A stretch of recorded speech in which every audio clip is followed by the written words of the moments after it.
घरदर्शक शब्द विद्यार्थ्यांचे पाठ झालेले, पण हे घरदर्शक शब्द परीक्षेत कसे वापरायचे ते पाहूया. चला.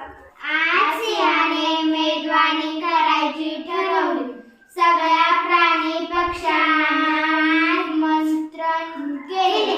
सर्वांनी मेजवानीला जायची आपल्या घरातून तयारी केली. सिंहाने व वाघीण गुहेत बसल्या होत्या. उंदीर बिळातून बाहेर आला. घोडा तबेल्यात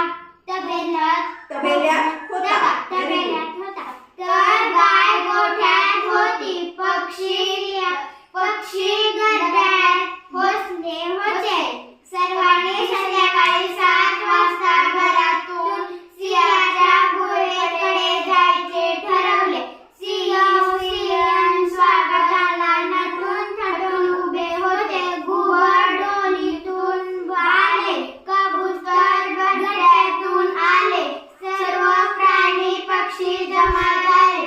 मेजवानीचा बेत मस्त झाला. पोट भरून खाऊन सगळे स्वतःच्या घरी गेले.